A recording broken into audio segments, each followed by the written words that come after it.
Hello, everyone. So I just wanted to come on. I'm actually just doing a test video to see how the cloud works out, but I figured I'd say a few things while I'm here. I just got done a really powerful gathering ceremony with the most beautiful souls I've yet to meet in this earthly experience. And just realizing and understanding, continuing to unravel and remember who I am.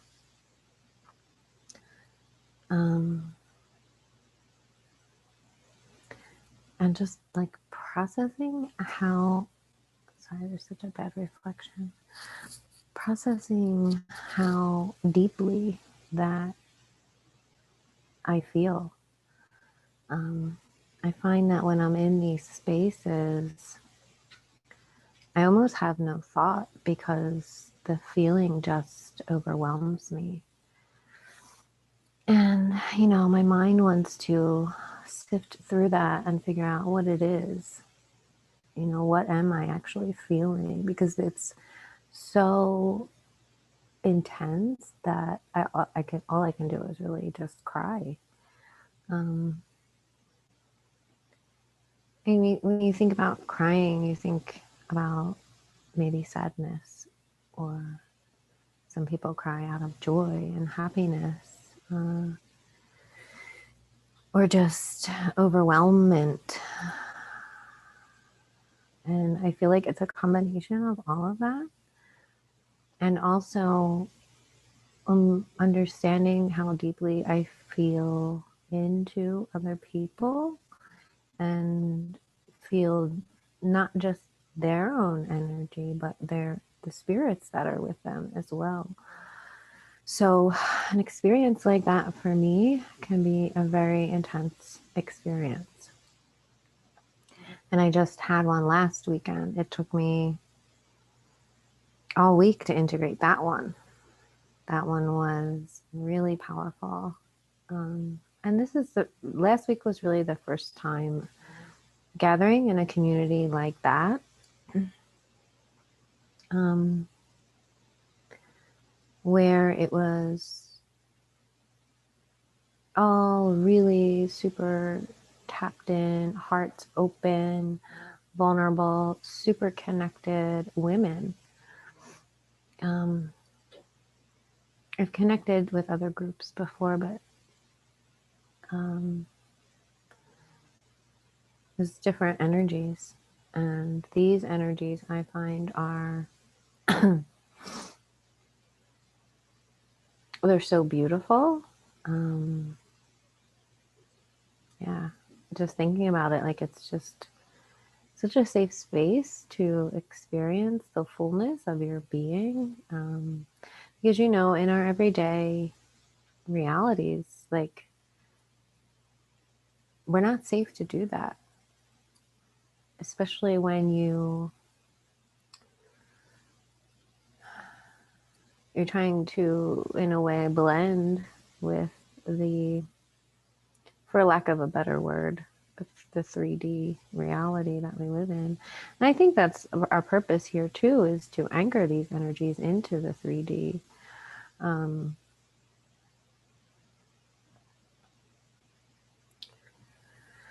Yeah, so just like still settling into those energies. And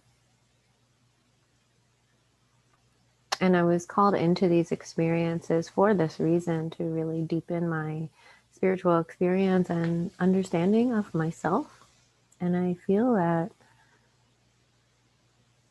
so far it's been definitely worth it. Definitely a deepening of my own connection within. My body's like really heating up right now.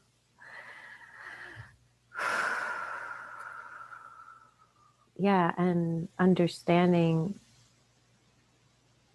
just how I function in the world. I mean, I always knew I was sensitive, but didn't realize how sensitive. um, when you're, and especially recently, you know, I'm so used to being in my own energy all the time because most of the time I am alone. Um, so then being like dropped back in or dropped into an experience where you're in a gathering, I mean, even if it's online, for me, it's not much different than being in person and feeling all of it. It doesn't make a difference for me. Um, I feel it all whether I'm in person with someone or online. So that doesn't seem to make a difference. But going from being in my own energy all the time to dropping into a space with, say, 15 or 20 other women and feeling all of that energy on top of whatever I'm feeling. And I went in pretty clear this time. I didn't feel any like build up of energy before I entered the space. But once people started sharing, it's like I experience whatever they're experiencing in that moment. Whatever feelings and emotions are coming up for them, I'm feeling as well. And I feel like part of that is because I do see myself as part of everyone, and everything that everyone shared today, I felt a resonance with. Like I felt that I could have said that too, you know? Um, so I'm just feeling called to share that and how healing of an experience community can be. Um, and you've seen Liv on our videos before. Liv Wheeler, she's amazing, and she holds the space for us. And I'll leave a link to her website and gatherings if anyone is interested. They're really beautiful. Um, yeah, I was just remembering, like in the beginning, we do meditation, and we connected with an animal, and the first animal that showed up for me was this beautiful, like black.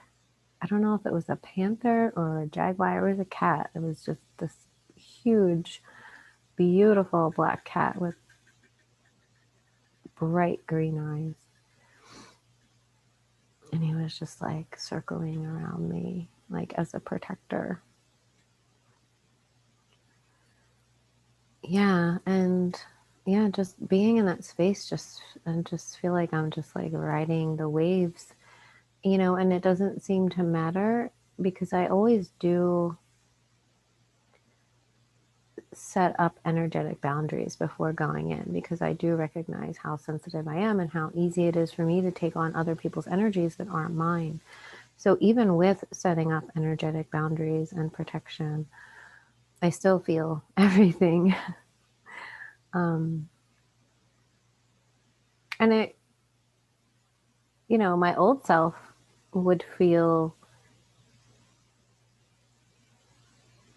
I guess, embarrassed for feeling so deeply to the point where I almost can't speak, you know. All I can do is just feel. But it's such a safe space, and everyone is there to support one another. And yeah, just wanted to share my experience of that. You know, Karen and I, before these gatherings came about, we were thinking about setting up like a gathering circle support kind of group for people just to come and share what they were feeling, and also one for children as well, because over the last time we've been working, we've experienced highly sensitive children who have needed help and healing navigating the world we're in And so I find that they need support and guidance, and really just to feel like they're not alone, like they're not outcasts, that they do fit in somewhere and they do have purpose and meaning in the world. Because the saddest part about it is these kids are anxious and depressed and suicidal, and they're the most sensitive, beautiful souls. And that makes me really sad.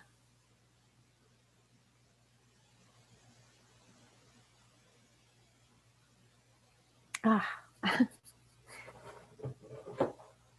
to see them suffering like that, because the world needs their light.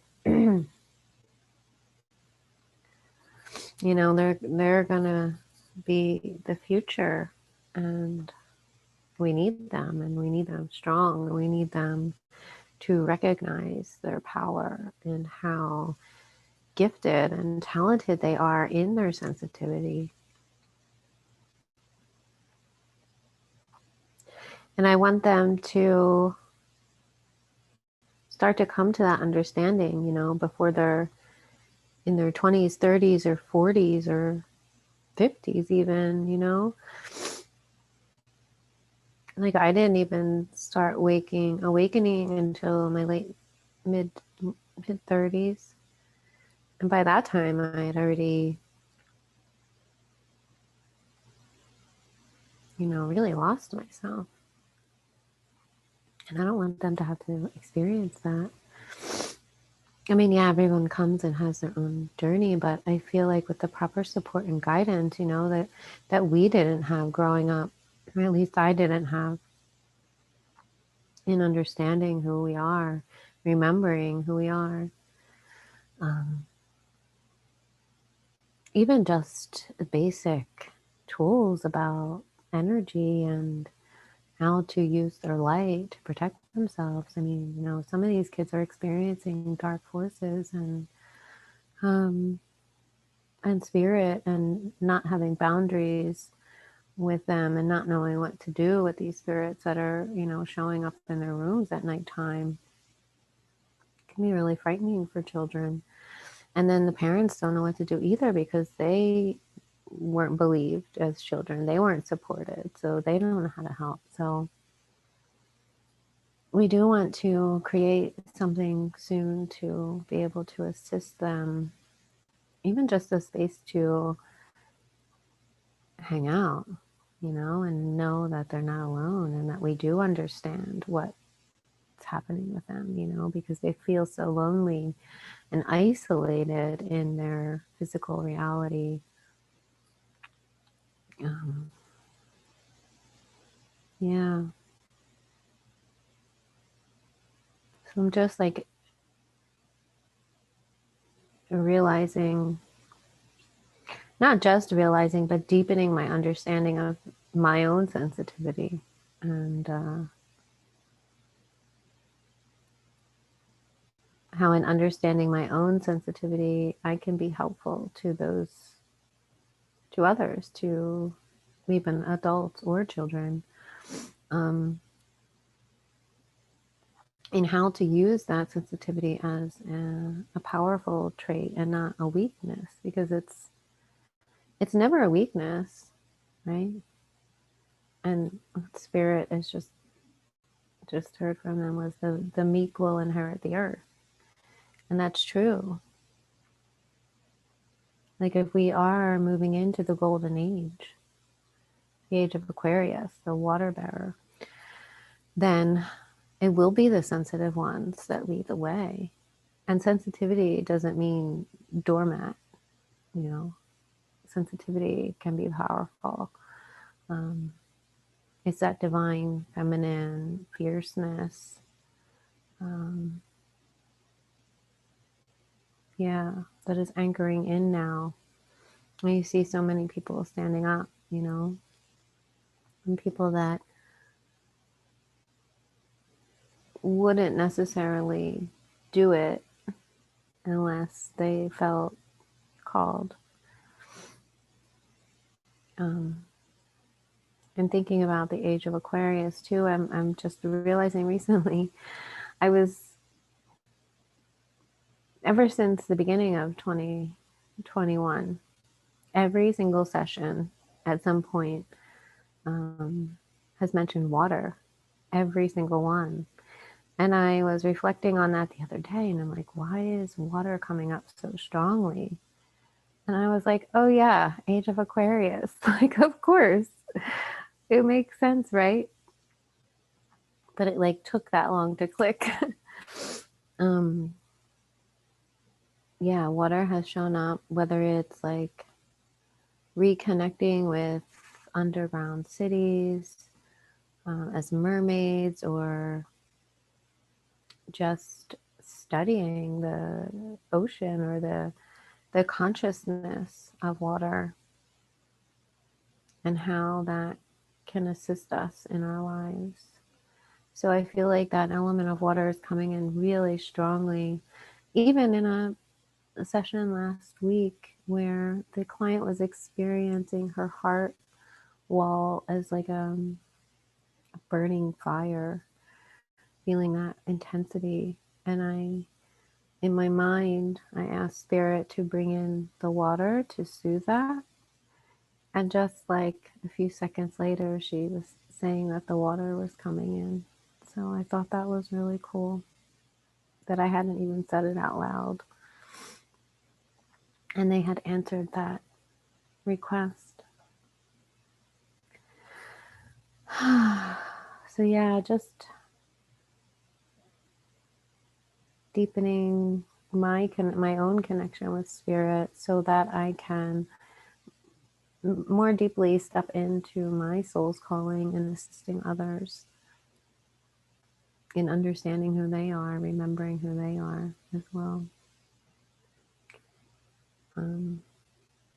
You know, there's a lot going on in the world. It can feel really heavy at times, even for, and especially for sensitive souls. So having a safe place to express that, I find, is really important. And to hold each other and support each other and uplift each other. So I'm really thankful to Liv and her support team at Earth's Amulet for creating that safe space for people. Let me see if there's anything else.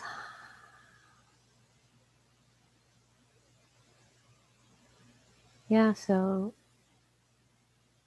just be gentle with yourselves because the energies are so intense right now, especially since the beginning of the year. And a lot of us are experiencing our families and friends getting vaccinated. I know that's really hard, really difficult for a lot of you.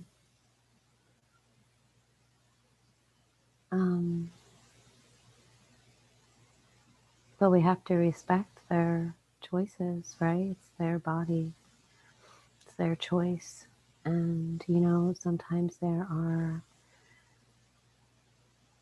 higher purposes and higher reasonings for the choices people make, and we don't always know what they are.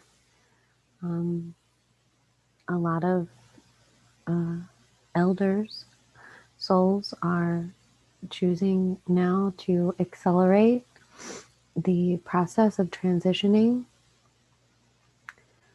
and some are choosing the vaccination as a way to do that. Some are just choosing to, this is something I can talk about too. Some are just choosing to do that naturally, however that's coming about for them. Excuse me. What we've seen in some of our sessions, especially RSR, I've had two very similar RSRs where there were older women with illnesses, and what was happening was that their souls were leaving the body and going to other dimensions, just like to explore or whatever they were doing out there out of their body. And this was a way that their soul was like slowly transitioning from the physical or making the decision. So not having not necessarily having made the decision, but thinking about it. So the soul is spending a lot of time out of the body exploring these other dimensions. And what that looks like in the physical is manifest like symptoms of dementia or confusion, or anxiety is a big one. Confusion and anxiety. When the soul's not in the body and it's just kind of floating around in the other dimensions, the body and the ego are going to experience confusion and anxiety. So I think that's important for you guys to know that, in case you have parents or grandparents that are experiencing these types of things. And what was suggested by the guides that we can do for them is to kind of anchor them as much as possible and distract them from their anxiety and confusion by just talking, like, asking them questions about their life and, what kind of experiences they've had throughout their life. Like, what was their first job? Who was their first boyfriend? What kind of heartbreaks did they have? And, all the things that you want to know, but sometimes you don't even think about until they're gone. Start asking them those questions now and getting them engaged in that conversation. And also, you can do that too by looking at photos, like old photo albums, or, and getting them to like tap back into that time and express to you how they were feeling in that moment, like when that picture was taken. When they have something visual to hold on to, it'll be easier for them to anchor into that moment. And they also suggested like playing games with them if they can, like doing fun things, playing games with them if you can. Just anything to kind of pull them back into their body.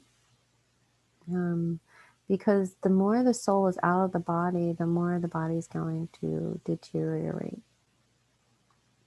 And it's not necessarily that the whole soul is leaving, right? Because if the whole soul just left the body and wasn't tethered anymore, then the body would deteriorate and die. But it's just like a piece of them, a big piece of them is just leaving, kind of like when we dissociate when there's a trauma.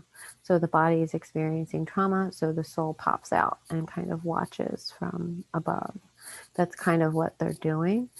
I remember when my mama, my grandmother, who was like a second mother to me, I'm so sensitive to everything's making me cry.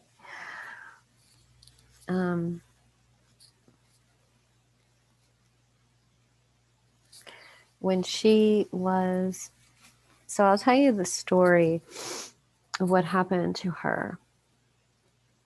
She was 90, and when she died, for the previous 3 years, she was experiencing dementia pretty badly. But she was also able to cover it up a lot, and no one really noticed too much because she kind of just blended in wherever she was and kind of pretended she knew what was going on. there were a few instances where I noticed that she had no idea what was happening and was not anchored into this reality at all. And those were the experiences where she was out of her normal, natural environment. So, when she was out of her home and in a different place, like my cousin's wedding, just totally no idea what was happening. Still going along with everything, just very quiet and composed and, just going along, but having no idea what was going on. And then there were instances at nighttime where she was thinking someone was coming to rob her. So it's like that sundowner syndrome. That's what they call it, like that Alzheimer's patients have at nighttime, where they, like, they're fine all day, but then at nighttime they start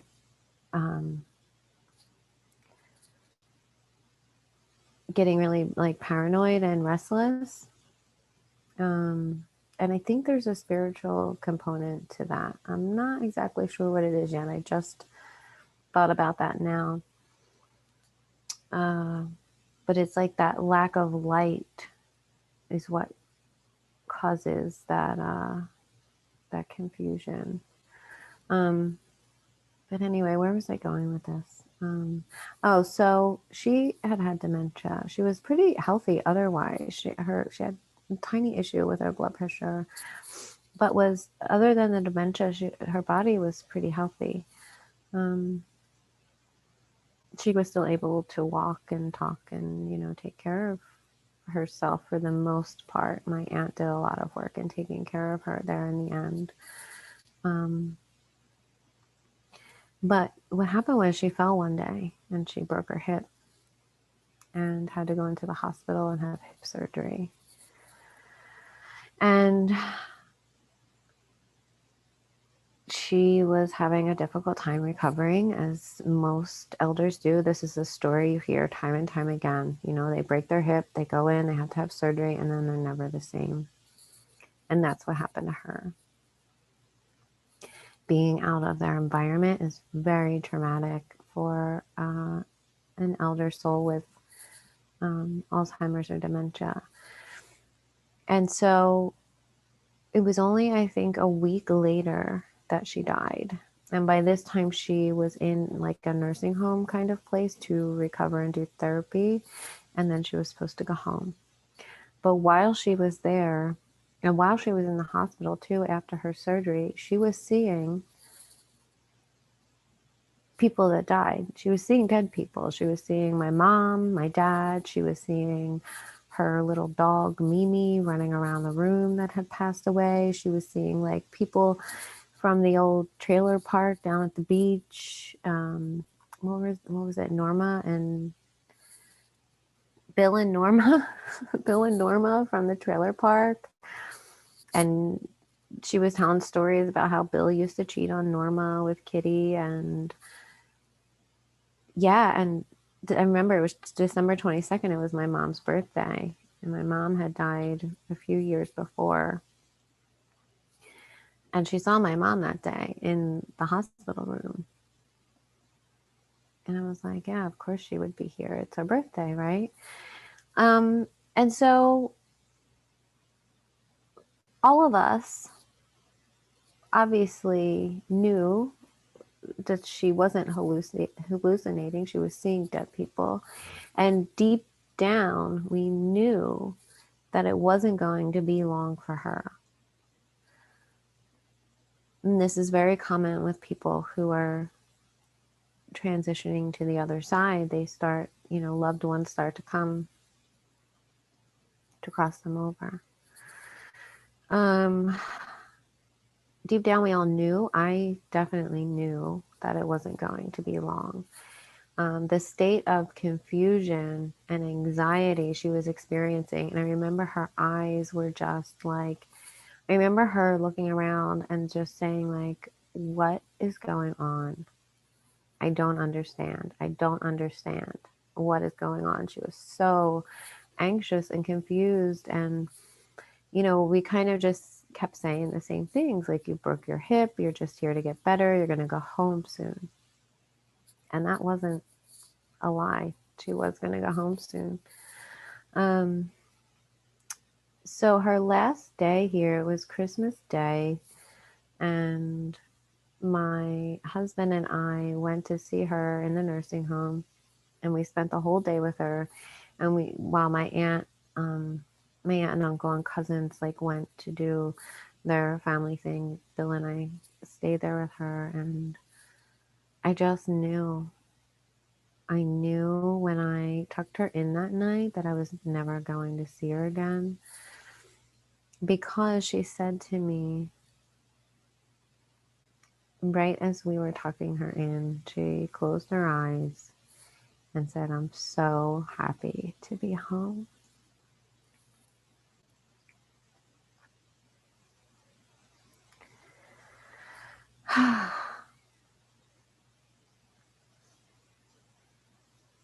And I must have kissed her like a million times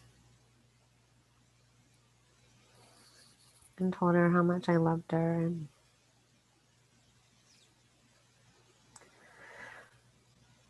I was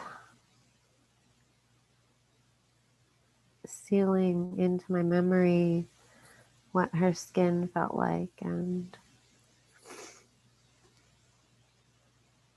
just everything that I was feeling in that moment. I had never gotten to say goodbye to someone like that before, because my parents died pretty suddenly, except for my grandfather, who we had to take off the ventilator, which was traumatic.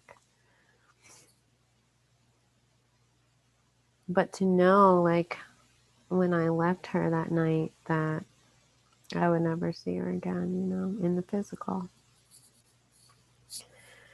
But I will say, my grandmother is such a strong spirit. She's shown up to every birthday, every holiday, every wedding, every baptism, every new birth.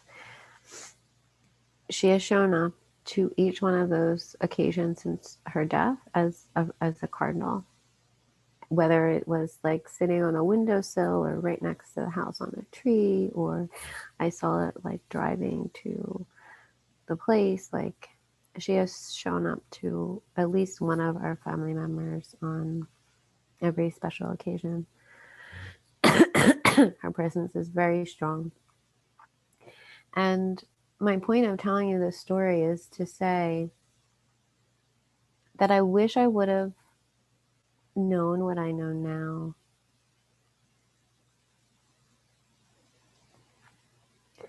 In that, um,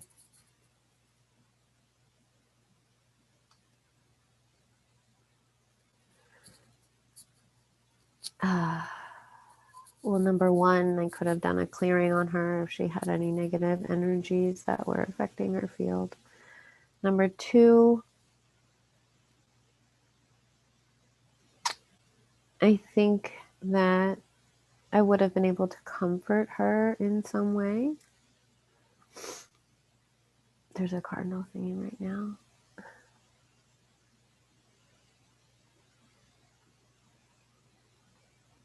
And I hear her, she says, "Oh, Tina, stop it." um, I know that everything happened perfectly, but the way it was supposed to. But for you guys who may experience this in the future, I want to share my experience with you so that maybe it can help you and your loved ones, and what to do if your grandparents or parents experience these things before they transition. You know, in our society, people don't like to talk about death, right? It's like this hush hush kind of thing, and we're not supposed to talk about it, and it makes people upset, so you don't want to approach the subject, and all these kinds of things. And if I would have known what I know now, I would have maybe, told her that they all these loved ones that showed up for her were there to love and just love and support her. Maybe not tell her that she was gonna cross over, that would have probably freaked her out even more. But just to say that they were just there to love and support her, as she was like drifting through these dimensions. And like I was saying earlier, trying to maybe just anchor her a little bit by talking about old memories or looking through pictures together or playing games to kind of distract them. I mean, it depends on the level of uh, consciousness they have, still. Even doing like energy work, to assist them and heal what you can with their physical body and spirit before they do cross over. I think that's really important as well to have that support, because at least the older generations now, they haven't consciously done the work to release things and to heal, at least most of the time. So there are a lot of ways we can assist the elder souls as they're transitioning over and recognizing that a lot of times, we just want them to get better. We want them to heal. We want them to get better. We want them to stay. And it's just not always meant to be that way. You know, um, the times that we're moving into are, well, moving through 2020 is the start of it, the cardinal flew by. Um, Moving through 2020 is the start of it, and moving into these following years, they're going to be intense. They're going to be intense, and a lot of the older souls are choosing to start their transition or just make their transition. And a lot of times, like I said, we don't know the higher purpose and reasons for why people choose the things that they do. Even some younger souls are choosing to um, transition, whether that's by suicide or whether that's by vaccine or whatever it is, there are things that are out of our control as much as we care about them and want to help or save, and when it's your children that are choosing to, you know, get the jab. Mm-mm. I just have so much compassion for you. I know even, Karen with her sisters and her parents, and there really just aren't words, just love and compassion for you, and having the understanding that everyone, each person, each human being is on their own path and they make their own choices, and there's only so much we can do, you know? It's kind of like, do you hear that, Gardner? That's so cool. Each person has their own divine destiny, and what they choose for themselves. And yeah, letting go is can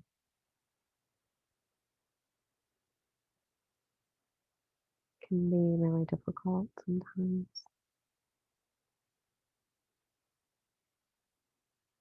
but it's okay to let go.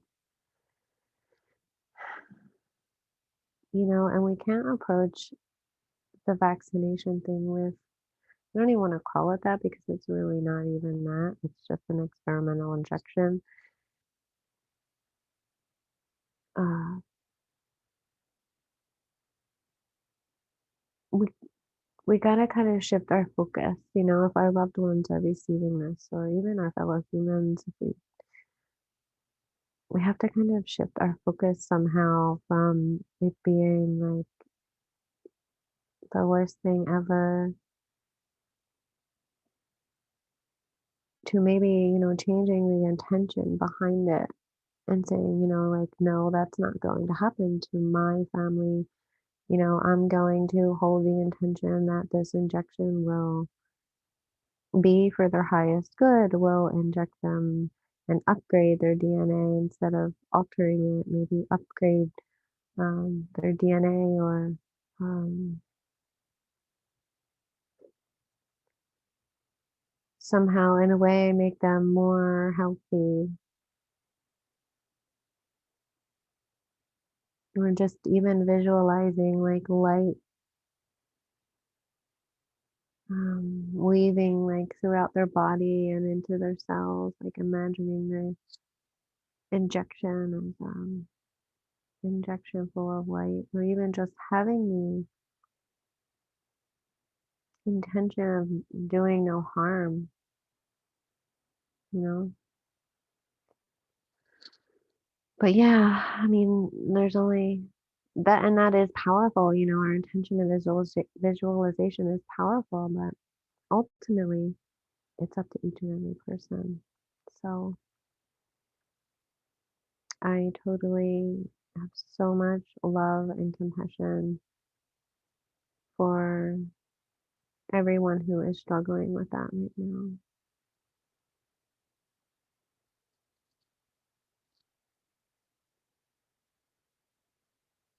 Um,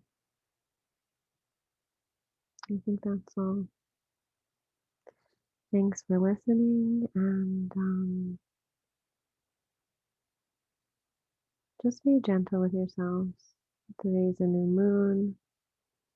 Set your intentions for what you want to manifest, for what you want to release. We're moving in now to, at least in this hemisphere, into the cycle of spring and rebirth, and kind of waking up from our slumber and beginning to use our creative energies again.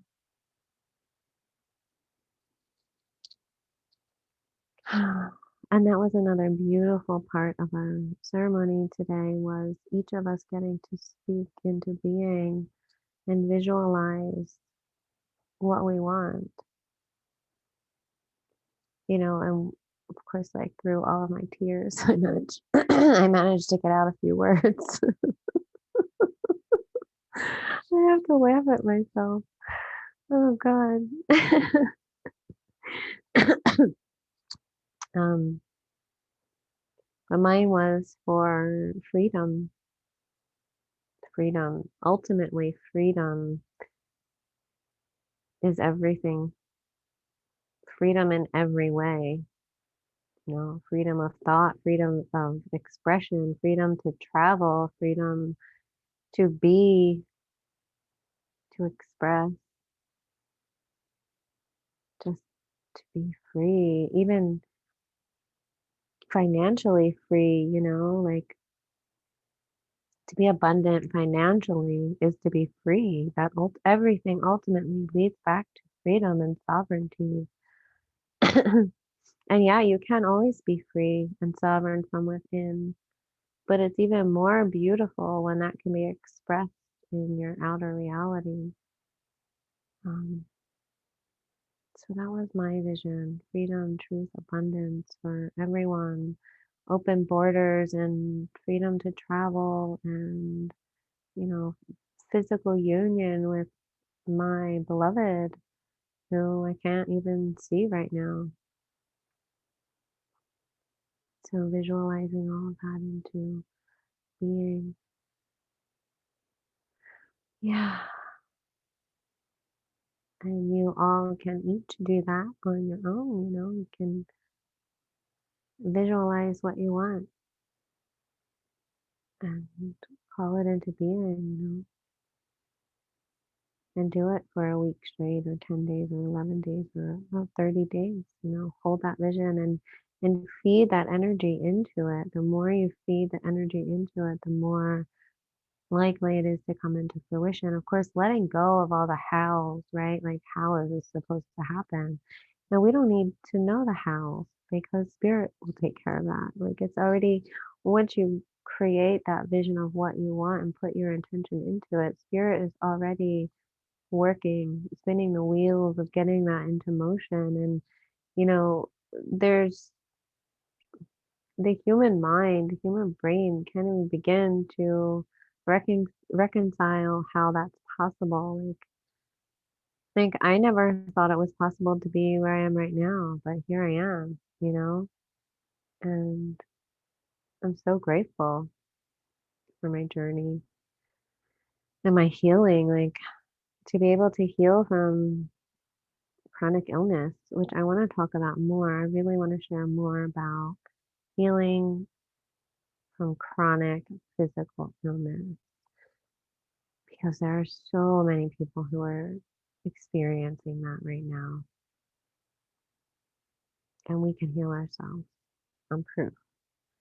I'm proof that we can heal ourselves, and these illnesses don't have to be chronic and lifelong. They don't. And you don't have to take medication and be poisoned by these drugs. You can do it. We have the power within us. Um, so yeah, I will talk about that more. Anyway, I really wasn't even going to make a video, but I did. I guess something's needed to be said.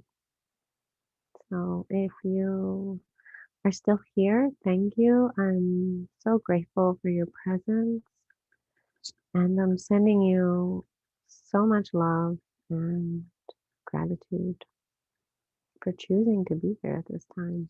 It's a brave mission to take on. I love you. Thank you so much. See you next time. Oh, don't forget to like my video. I don't know where my mouse is. See you guys next time.